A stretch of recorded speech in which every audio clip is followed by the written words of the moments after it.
After 50, poor leg circulation is rarely a dramatic breakdown. It is a gradual quieting, a slow dimming of signals that once moved effortlessly through muscle and vessel.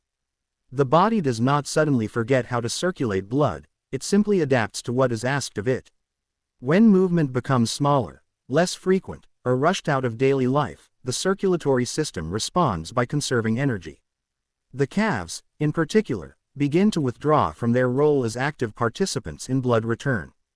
Biologically, these muscles are not designed only for walking or balance. They function as powerful pumps that assist the heart by pushing blood upward against gravity. When they contract regularly, veins are compressed, valves open and close in sequence, and blood flows with purpose. When they are rarely engaged, that elegant system grows quiet, not broken, just underused. Science shows that blood vessels are responsive tissues. They remodel themselves based on demand. Reduced movement lowers shear stress along vessel walls, which signals the body that less capacity is required. Over time, circulation feels sluggish, legs feel heavy, feet feel cold, and swelling becomes more common. This is not punishment for aging, it is adaptation.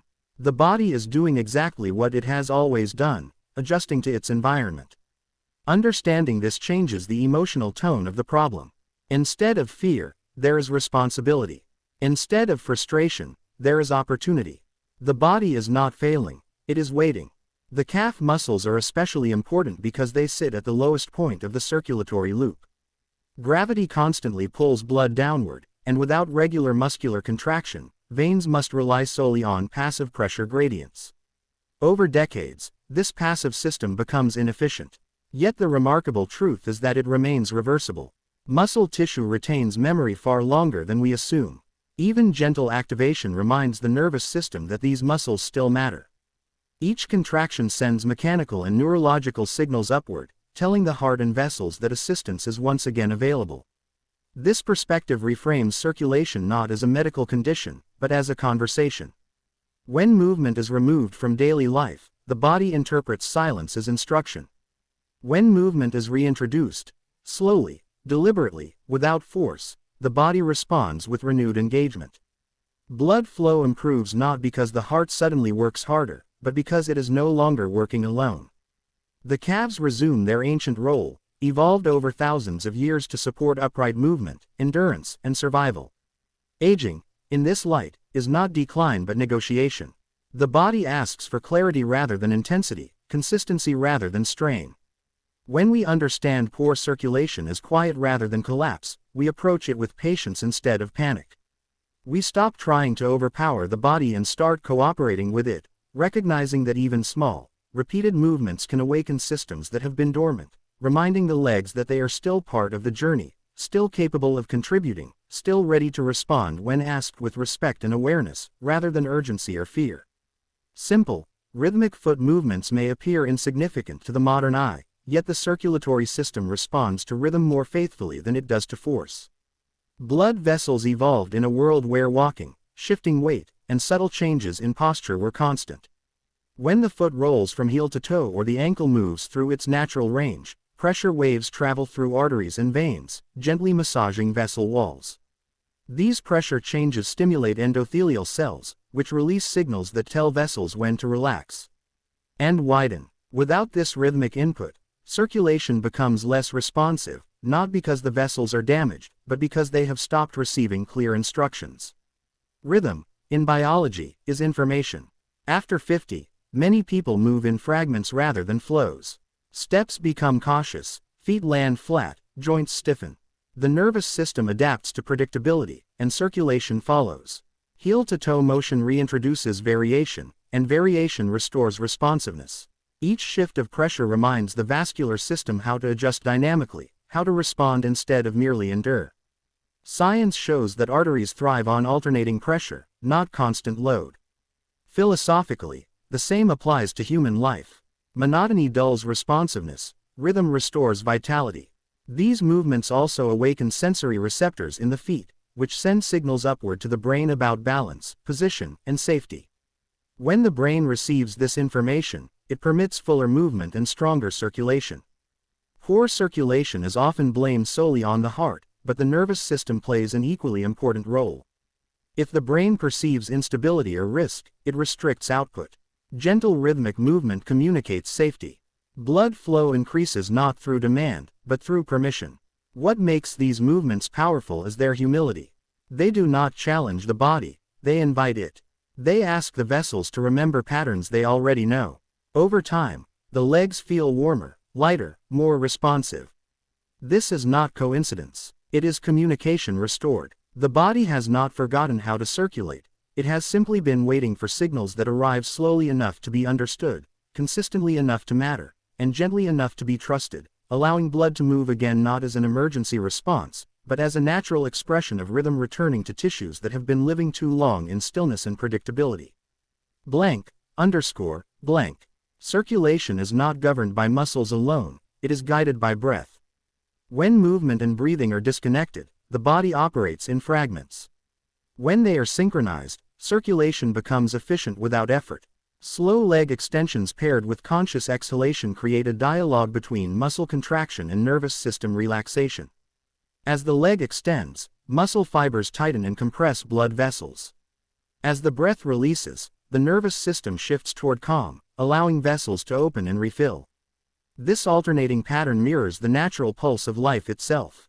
From a scientific perspective, exhalation activates the parasympathetic nervous system, lowering vascular resistance and encouraging blood flow. When movement occurs during this state, circulation improves without strain.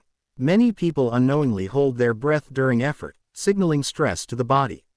Stress narrows vessels. Calm widens them. Coordinated breathing transforms a simple leg movement into a circulatory catalyst. This practice also restores trust between body systems. Aging bodies often experience internal miscommunication. Muscles contract, but vessels hesitate. The heart pumps, but peripheral flow lags. Breath acts as mediator. It tells the heart that effort is controlled, tells the vessels that demand is safe, tells the muscles that support is available. This is not metaphor, it is physiology. There is also a deeper lesson here. Tension without release leads to stagnation. Muscles that never fully relax restrict blood flow even when they are strong. Vessels that never receive signals to open remain narrow even when they are healthy.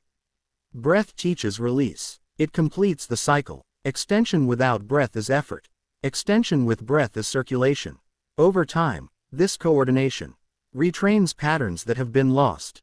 The body remembers how to move as a whole rather than in isolated parts.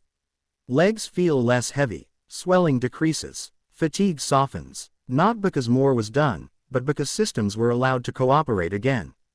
This approach respects aging rather than fighting it. It recognizes that the body no longer responds well to force, but responds beautifully to clarity. When breath leads movement, circulation follows naturally, quietly, steadily, restoring flow through pathways that were never broken, only waiting for the simple permission that comes when effort is guided by awareness instead of urgency. Blank. Vertical movement against gravity is one of the most ancient challenges the human body has ever solved. Standing, walking, rising onto the toes, these actions shape the architecture of our veins and valves. Supported calf raises reintroduce this dialogue with gravity in a controlled, respectful way. As the heels lift, calf muscles contract powerfully, compressing deep veins and propelling blood upward. As the heels lower, veins refill. This mechanical action is precise, repeatable, and deeply familiar to the circulatory system. With age, people often avoid vertical strain out of caution. Yet avoidance leads to deconditioning. The venous system depends on repeated compression to maintain tone. Without it, blood pools, pressure increases, and circulation slows. Gentle repetition restores this function without overwhelming joints or balance systems. The body does not require intensity to remember, it requires consistency. There is elegance in this simplicity. Each rise mirrors the heartbeat. Each lowering mirrors relaxation. The body recognizes this pattern instinctively. Supported movement removes fear, and fear is one of the most underestimated restrictors of circulation. When the body feels supported, vessels open more readily. When balance feels secure, muscles contract more fully. Science confirms that repetition improves venous valve efficiency. Philosophy reminds us that repetition builds trust. The body trusts what is familiar. Over time, Calf raises re-establish the calves as active partners rather than passive passengers. The heart receives assistance. Pressure in the lower legs decreases. Movement becomes lighter. This movement also strengthens the relationship between effort and recovery. The lift is purposeful. The descent is gentle. Together, they create a rhythm the body understands deeply. Aging bodies thrive on rhythms that respect limits while maintaining function. By returning to vertical movement with support, we do not defy age, we collaborate with it. We acknowledge gravity without surrendering to it. Blood flow improves not because we demand it, but because we reintroduce a conversation that evolution designed long ago, allowing circulation to rise again through pathways shaped by patience, repetition, and quiet strength rather than force. Blank. Elevation combined with movement offers relief without passivity. When the legs are raised, gravity no longer works against circulation. Pressure in the veins decreases. Swelling subsides. But elevation alone, if held too long without motion, can create stillness that borders on stagnation. Gentle movement while elevated keeps blood from settling into complacency. Small circles of the feet, slow flexion and extension, maintain flow while reducing strain. This combination works because it changes the environment in which circulation operates. Reduced pressure allows vessels to relax. Movement ensures engagement. Together, they create ideal conditions for recovery. The body does not interpret this as effort, it interprets it as care. And care produces different, physiological responses than exertion. From a biological standpoint, this practice supports lymphatic flow as well as blood flow. The lymphatic system relies entirely on movement. When legs are elevated and gently active, waste products are cleared more efficiently.